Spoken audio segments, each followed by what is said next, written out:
Bismillah ar-Rahman ar-Rahim. Alhamdulillah wa salatu wa salamu ala Rasulullah. We continue reading from Imam Al-Ghazali's Al-Quran wa Durr. The Jews of the Quran and spells. We are still reading from Surah Al-Ra'd, and it's the second group of verses. In the previous session, we dealt with verses 17 to 22. In this session, we will read and comment, of course, on verses 26 to 29. We'll go as usual. Most of the time, we'll go beyond these verses because the first group of verses ended with 22. We have now begins with 26. What do we have between both?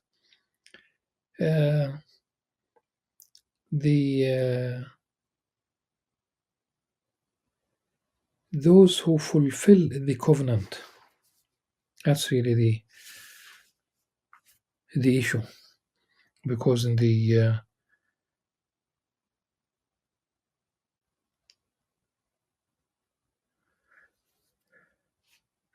those who fulfill the covenant, it's the الذين يوفون بعهد الله ولا ينقضون الميثاق. This is beginning with 22, with 20. Those who fulfill the covenant, God's covenant, and obviously, inshallah, this is the right thing. It's a reference to the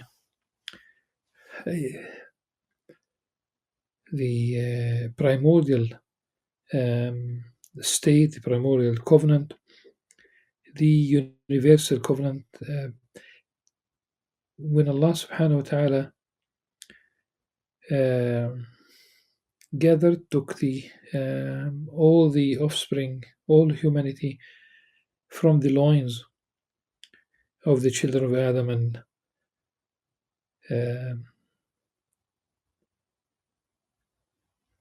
from their backs, so there's a reference to their presence, their offspring, and they made them bear witness to His oneness, subhanahu wa ta'ala. Am I not your Lord? They said, yes, this is the original covenant.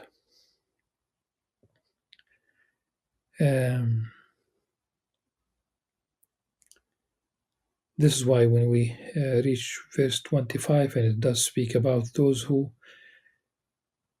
nullify, those who do not fulfill, they abrogate, they turn their back to this original covenant with God, with Allah subhanahu wa ta'ala. It is they who will be cursed, and they will be punished. وإذا أخذ ربك من بني آدم من ظهورهم ذريتهم وأشهدهم على أنفسهم ألست بربكم قالوا بلى. This is from Surah Al-A'raf, verse 172.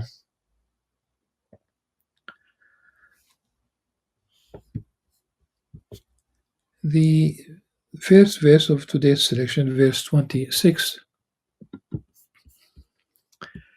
has a reference to rizq.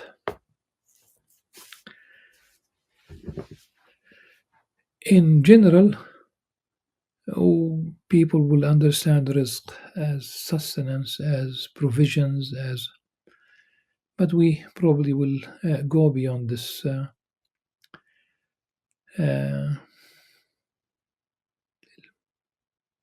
this understanding. Let's see whether rizq covers other things. الله يبسط الرزق لمن يشاء ويقدر وفرحوا بالحياة الدنيا وما الحياة الدنيا في الآخرة إلا متاع. Allah gives abundant or limited provisions to whoever He wills, and the disbelievers become prideful,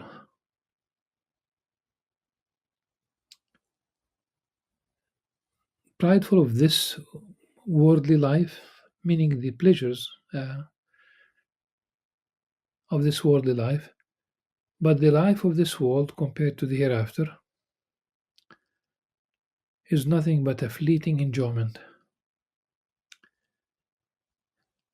I wonder whether the word ephemeral might capture the essence of what we have in this life. It's important, and it's from Allah subhanahu wa ta'ala. It is Allah subhanahu wa ta'ala. Allah yabsutu rizqa liman yasha wa yaqdir. So what you have, it is from Allah subhanahu wa ta'ala. You have more, it is from Allah subhanahu wa ta'ala. You have less, it is from Allah subhanahu wa ta'ala. The contemporary, of course, this Egyptian scholar, rahmallah, very famous in the Arab world,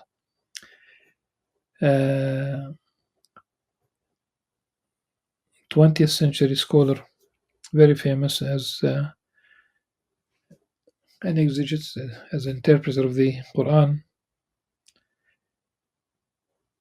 He once said during one of his lectures, typically at the mosque, had all people become or became physicians, life on earth would collapse, which is true. In fact, not only if all of them become physicians, if they become lawyers, all of them, life on earth will collapse. If all of them become engineers, life on earth will collapse. So, rizq, I just thought, which is, there's an amazing thing, of course. Rizq is not the only word in the Quran that covers what Allah subhanahu wa ta'ala provides. Not the only word that is used to cover providing what Allah subhanahu wa ta'ala provides to people. People are gifted ata, they are given يهب قل اللهم مالك الملك تؤتي الملك تؤتي. That's so all of these are giving sovereignty, dominion. Of course, we talk about earthly kingdoms, and قل اللهم تؤتي الملك من تشاء قل اللهم مالك الملك تؤتي الملك من تشاء. The idea is that the word rizq is not the only word used in the Quran, but it has been used in the Quran in two different forms, as a verb, but also as a noun. Total 123 times, almost half and half. 61 times as a verb, such as وَكُلُوا مِمَّا رَزَقَكُمُ اللَّهُ حَلَالًا طَيِّبًا. رَزَقَكُم, this is Allah subhanahu wa ta'ala provided for you, so it's past tense. This is from Surah Al-Ma'idah 88. And in 62 places in the Quran, rizq was mentioned. If we talk about rizq, then definitely we talk about the noun. For example, from Surah Al-Baqarah, verse 60, وَكُلُوا وَاشْرَبُوا مِنْ رِزْقِ اللَّهِ.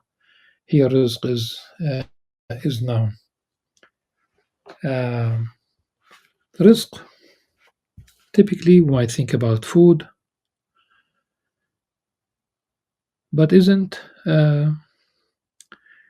your family is part of that rizq? Yes, your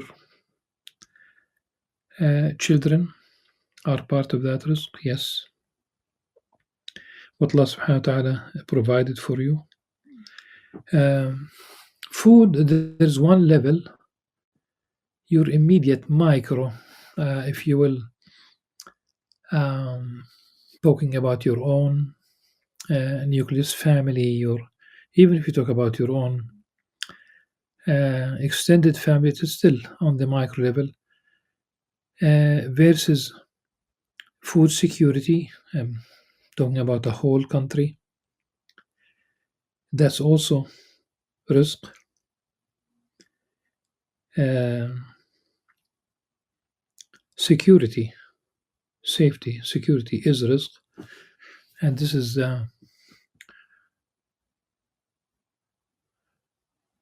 in Surah قريش الإلاف قريش إلافهم رحلة الشتاء والصيف فليعبدوا رب هذا البيت الذي أطعمهم من جوع وآمنهم من خوف.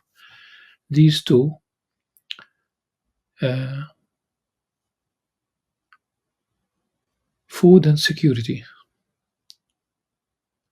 safety, both of them are the first two in Maslow's hierarchy.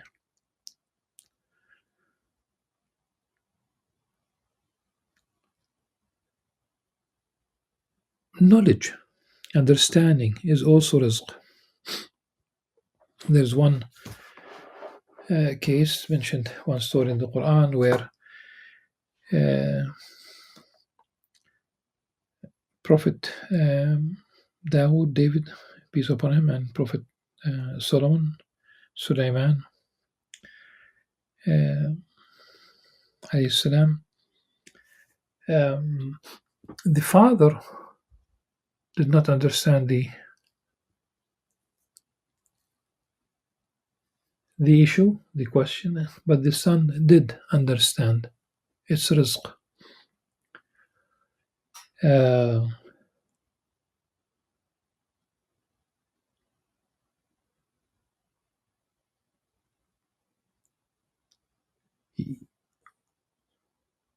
Being male or female is rizq without not giving any preference.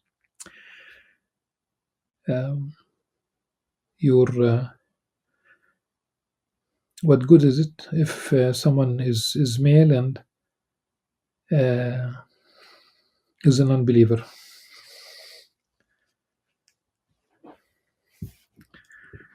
What good is it if someone is a female and she's an unbeliever?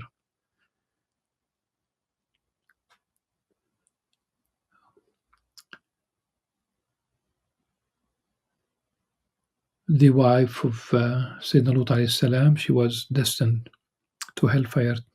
She was included in the general punishment.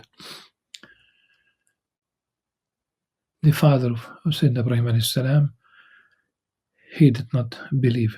The uncle of Prophet Muhammad sallallahu alaihi wasallam did not believe. The son of Nuh alayhi salam did not believe. It's not about being male or female, it's about believing, doing the right thing, and doing it sincerely for the sake of God.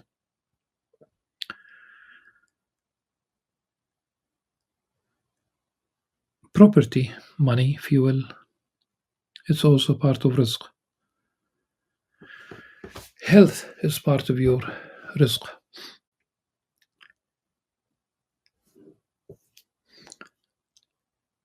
To be able to mention the name of Allah subhanahu wa ta'ala as rizq.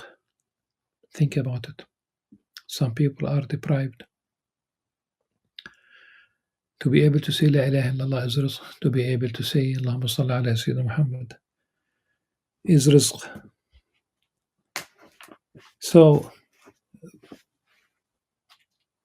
all that Allah subhanahu wa ta'ala provided for us. In fact, this universe has been availed to us. It doesn't mean that we are going to go,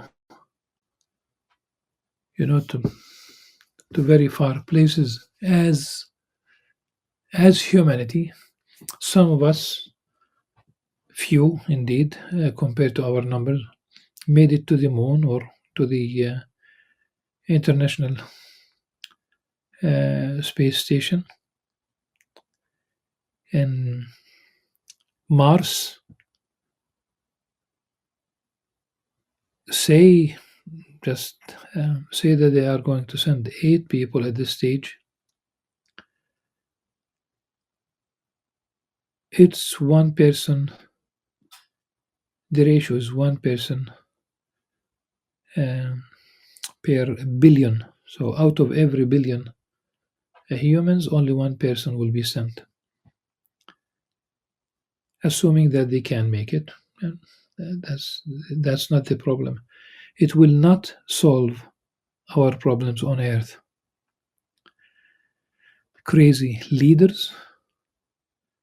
in very powerful positions, and that causes a mess around the globe. The failure of the international institutions, the UN, United Nations institutions, and you can see how some of these international institutions, like International Court of Justice, or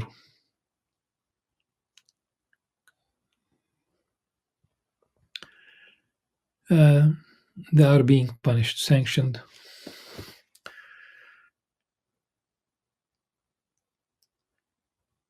It is Allah subhanahu wa ta'ala who provides this rizq. Allah yabsutu rizqa liman yasha'u wa yaqdir. There is a certain association with being God conscientious. وَمَن يَتَّقِ اللَّهَ يَجْعَل لَّهُ مَخْرَجًا وَيَرْزُقْهُ مِنْ حَيْثُ لَا يَحْتَسِبُ. But at the same time, so those who are God conscientious, they fear God, they do not violate the law, they live as much as they can on a righteous life. But also Allah subhanahu wa ta'ala provides for those and those, believers and non-believers. كُلًّا نُمِدُّ هَؤُلَاءِ وَهَؤُلَاءِ مِنْ عَطَاءِ رَبِّكَ. And also, we said there are directly 61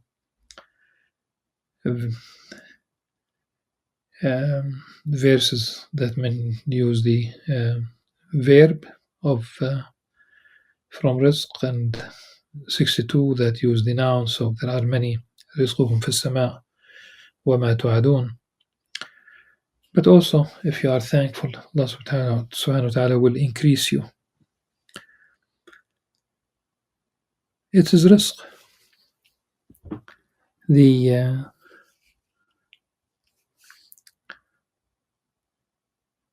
people might have complained about the sand dunes, but then they had oil.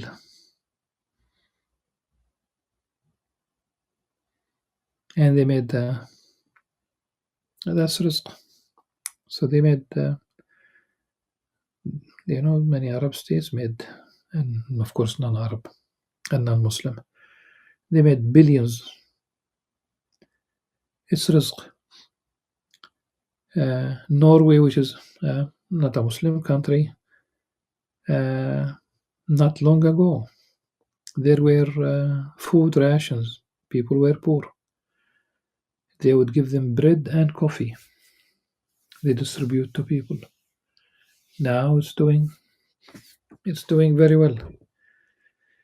It's also what you do with the rizq that you have.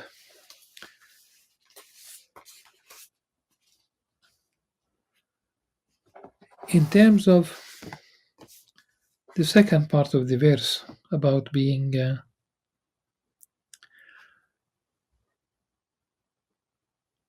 prideful of the pleasures of this world, of this worldly life, أَفَرِحُوا بِحَيَاةِ الدُّنْيَا.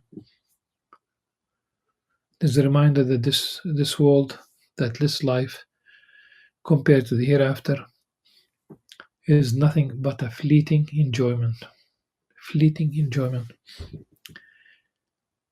Let's remember that the Prophet ﷺ directed us to look at those beneath us in terms of what they have, the sustenance that they were granted, gifted, the blessings from Allah subhanahu wa ta'ala, the grace. So in terms of the material wealth, look at those below your level, lest you belittle what Allah subhanahu wa ta'ala granted you. And in terms of spirituality, look at those who are above you so that you could, or you might, imitate them.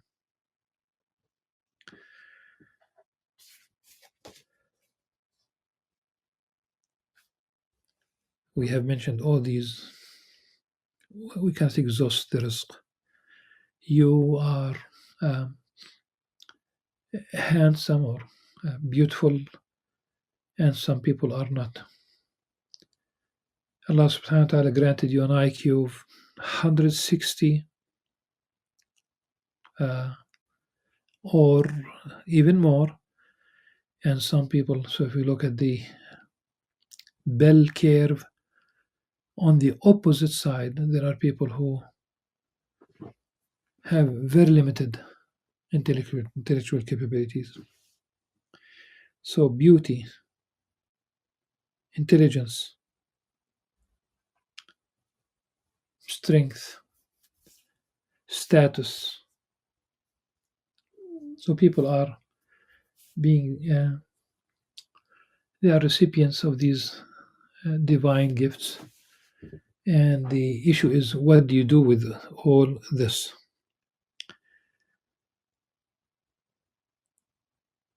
In fact, you might be living in a country that is stable. Some people live in a country that is not. But you will be tested. In fact, there's no way you are not going to be tested in this life and with the things that you have been granted. Are you going to be thankful? Are you going to use it for good cause? And this is why, yes, there might be under the ground gambling casinos in neighboring countries. There might be things that are definitely haram. It's not a matter of opinion. But when an Islamic country, whatever this means really,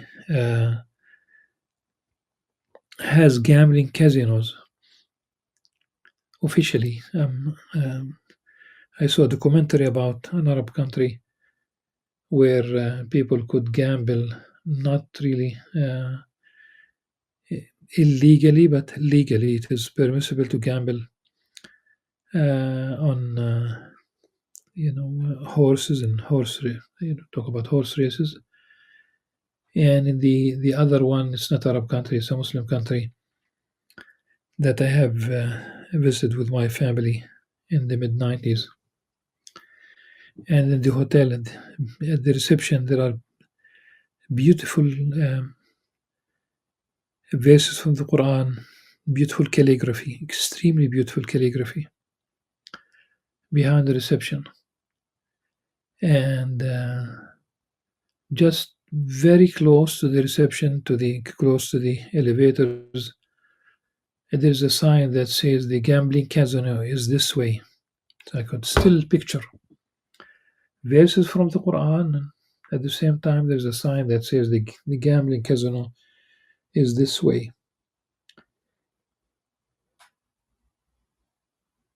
Violating the law. You have been given a chance. الذين إن مكناهم في الأرض أقاموا الصلاة. Those whom we have made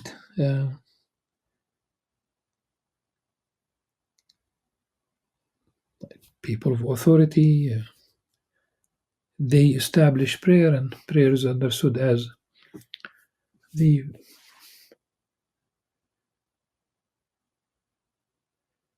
a metaphor for all the Islamic teachings. People will still make mistakes, but in general, the public life should be governed by all these divine commands and Islamic morality, Islamic ethics, Islamic spirit. Yes, this life compared to the hereafter it's like a passing moment. The Prophet ﷺ described it as a man who sat in the shade of a tree for an hour or so and then just moved on.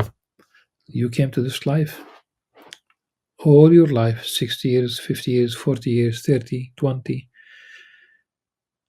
Some people even less, but also more. People live 100 years and more. كرجل استظل تحت ظل شجرة, like a man who simply sat in the shade of a tree. How long are you going to take a break from your travels? It's a U-turn. Our story began in the garden, story of Adam and Eve, alayhim salam, and they were expelled from the garden because they ate from the prohibited tree. Satan is part of the picture, but Satan is still part of the picture, of our picture. And Allah subhanahu wa ta'ala is inviting us through revelation, through the warnings, through the prophets and the messengers, and subsequently through scholars and preachers and what have you. We are invited to go back to paradise. If we fail, there's no one to blame but ourselves. The other option is there. I'm amazed how someone who is highly educated, very intelligent, scientists like Richard Dawkins would still deny atheist. And they know very well you cannot evolve on your own from sterile earth, and you can have this magnificent human being with organs that have billions of cells. The brain itself, if we talk about it, 86 billion neurons. It's an amazing story.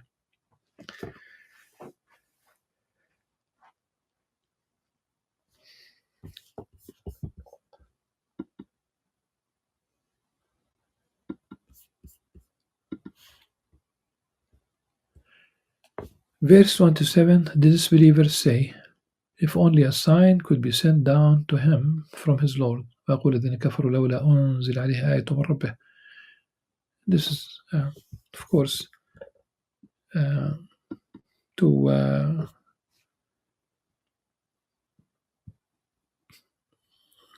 the people always demand a tangible sign.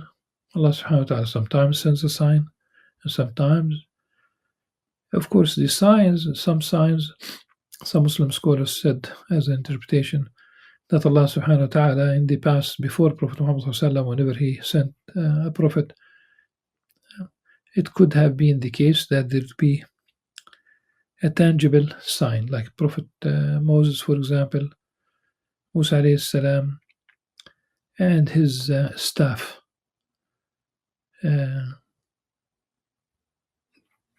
Originally it's a staff, a wooden staff, because whatever he did with it, it is by leave of God. It has nothing. It's God who is omnipotent. It has nothing to do with the powers of Sayyidina Musa alayhi salam. He's a human being. All prophets and messengers were human beings. If a miracle took place, a sign took place at the hand of a specific prophet or messenger, it is from Allah subhanahu wa ta'ala.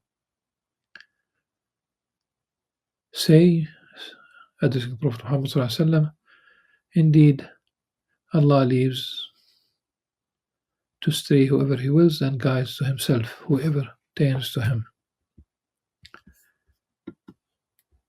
Verse 28.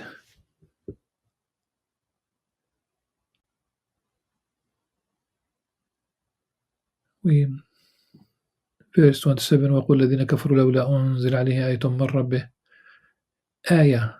Ayah is a verse in the Qur'an. Ayah is also a sign in the cosmos and in the universe, and a physical, a tangible sign. قُلْ إِنَّ اللَّهَ يُضِلُّ مَن يَشَاءُ وَيَهْدِي إِلَيْهِ مَنْ أَنَابَ. Verse 28, الَّذِينَ آمَنُوا اطْمَئِنُّ قُلُوبُهُم بِذِكْرِ اللَّهِ أَلَا بِذِكْرِ اللَّهِ تَطْمَئِنُّ الْقُلُوبُ. Those who believe and those hearts find comfort in the remembrance of Allah. Remember, we said that even dhikr, to be guided, to be allowed, to be welcomed, to be invited, This is rizq, to mention the name of Allah subhanahu wa ta'ala, and it's a cause of joy, of comfort, of tranquility.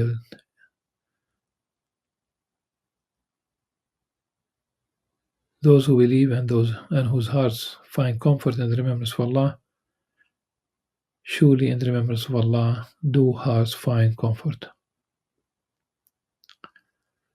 If you could picture it, it's like picture perfect. You talk about tranquility of the hearts through remembrance of the name of Allah subhanahu wa ta'ala. Indeed, in remembering the name of Allah subhanahu wa ta'ala, there is tranquility of the hearts. It's almost like one part mirroring the other, reversed order, if you will, but still the same. The heart will find tranquility in the remembrance of Allah, of the name of Allah subhanahu wa ta'ala. Maybe that's why people are, when you talk about globally, you talk about 1,300,000 people commit suicide every year. They do many other things that are really bad, all these addictions. There is no remembrance of Allah subhanahu wa ta'ala. And we should have a call. The real issue is to heed the call to submit your will to Allah subhanahu wa ta'ala. Stop fooling around. Verse 29, الَّذِينَ آمَنُوا وَعَمِلُوا الصَّالِحَاتِ طُوبَى لَهُمْ وَحُسْنُ مَآبٍ. Those who believe and do good, for them will be bliss and an honorable destination.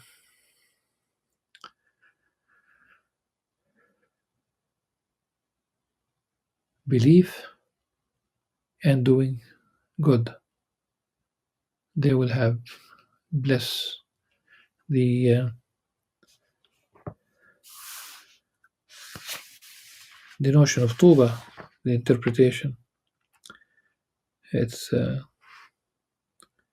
is beautiful. And we will end with some of these comments about the notion of Tuba, the bliss,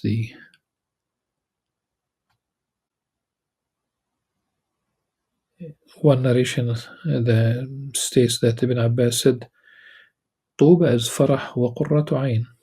It is felicity and fulfillment.